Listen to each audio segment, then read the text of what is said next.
As one creative and gamer to another, how do you keep depression and other illnesses from affecting what you do and love?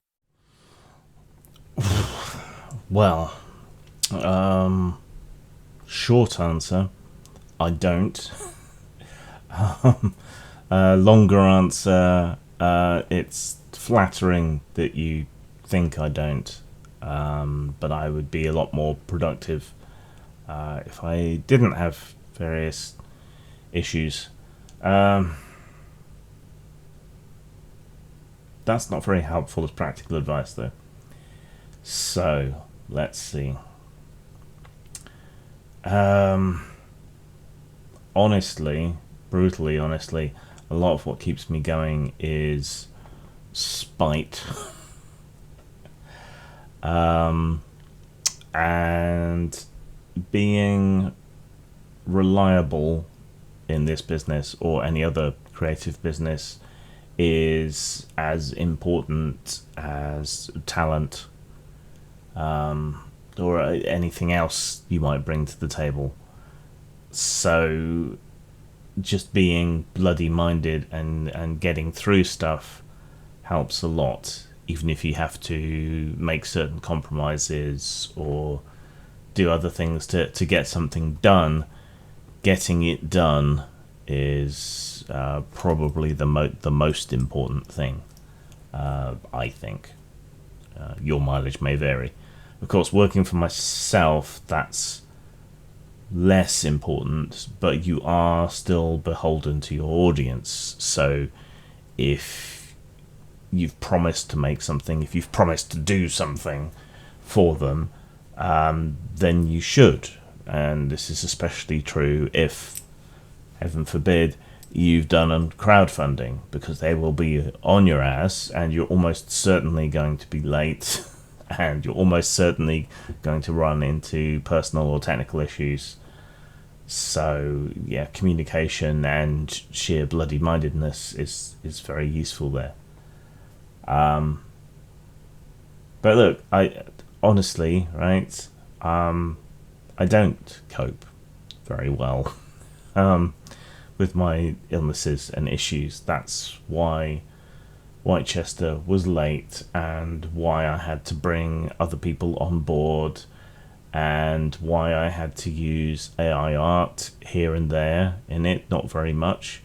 But that's come back to bite me on the ass because I can't make it a deal of the day on drive-through because they've taken a very hostile anti-AI stance.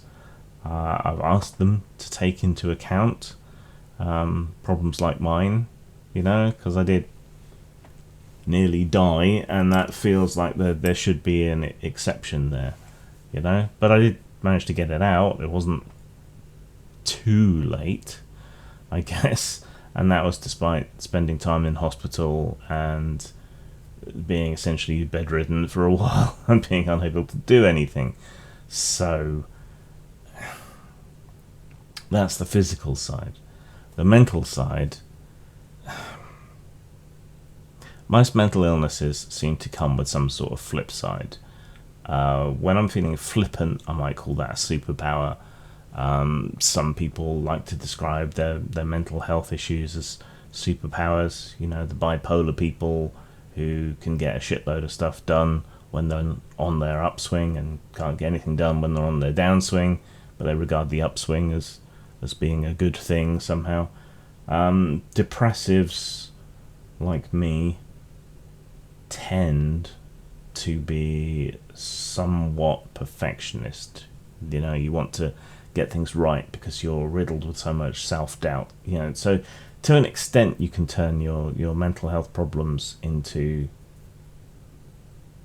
an asset as much as they are a liability, but it's not correct to say that they're superpowers or that there's any sort of unalloyed good to being neurodivergent in some way.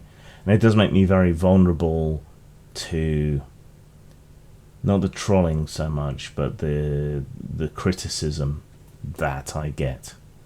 Even though intellectually I know it's unwarranted and these people don't know me and whatever else, it does still get to me, and that prevents me working a lot. And also currently I see that the market is completely saturated with products. There's endless Kickstarters, and most of it's just generic pap, but it puts me off doing anything because I'm like, well, there isn't space for me, and my stuff's probably not good enough anyway. You know, I'm my own harshest critic, and that's what drives that perfectionism. But there's also a downside to it.